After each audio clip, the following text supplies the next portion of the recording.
Hey gamers, Patrick here with your daily dose of gaming news on Gamers Life. Today we've got some massive industry updates that are going to shake up the gaming landscape. So grab your controllers, put on your headsets, and let's dive into what's happening in the world of gaming. What's up with GTA 6? Well, if you've been counting down the days until you can cruise the streets of Vice City again, I've got some news that might sting a bit. Take-Two has officially announced that Grand Theft Auto 6 has been delayed and is now moving to their fiscal year 2027. Despite this major setback, Take-Two is still projecting annual growth of about for fiscal year 26, showing that their portfolio is strong enough to weather even a GTA delay. Speaking of industry giants, let's talk PlayStation versus Xbox. The numbers are in, and PlayStation 5 is absolutely dominating the console market right now. According to industry analysts, Xbox Series X and S consoles are currently 19% behind where Xbox One was at the same point in its life cycle. That's a significant drop, folks. Many experts believe this is directly related to Microsoft's strategy of putting their games on PC and focusing heavily on Game Pass. I mean, why buy an Xbox when you can play most of their exclusives on your gaming PC? And here's an interesting tidbit. The PlayStation Portal, that handheld streaming device that many were skeptical about at launch, was actually the best-selling gaming accessory in February 2025. Not only that, but the Midnight Black version of the Portal and the DualSense Edge controller both made it into the top 5 accessory sales.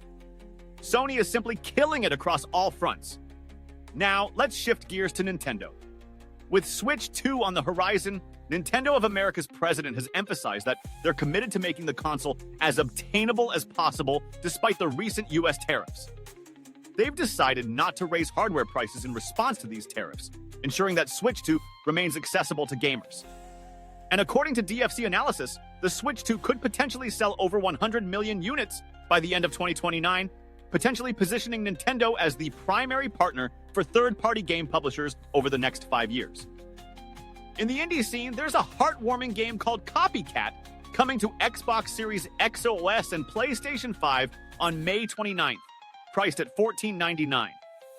It's an emotional adventure told entirely from a cat's perspective, complete with a nature documentary narrator guiding you through sunlit backyards and shadowy alleys as you rediscover the meaning of home.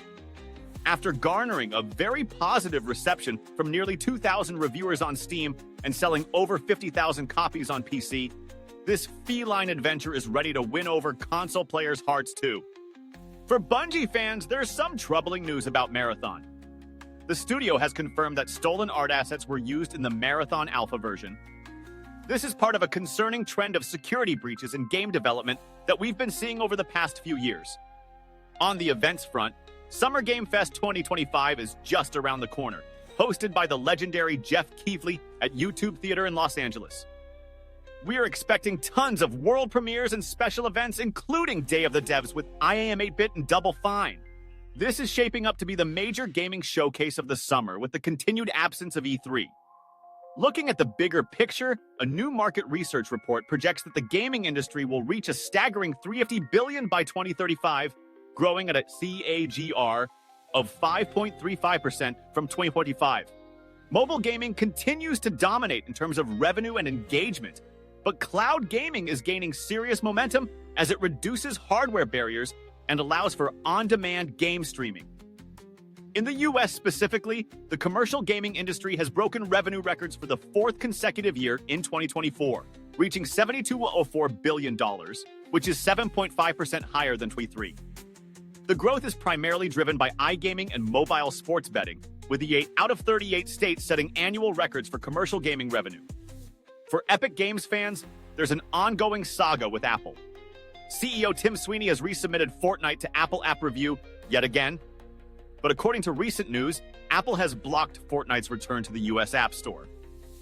The epic battle between these tech giants continues, and it's still unclear when or if Fortnite will return to iOS devices in the United States. That's all for today's Gaming News Roundup. If you enjoyed this video, make sure to smash that like button, subscribe to Gamers Life, and hit that notification bell so you never miss our daily gaming news updates. Share this video with your gaming buddies to keep them in the loop, and let me know in the comments what news excited you the most. This is Patrick, signing off until tomorrow. Game on.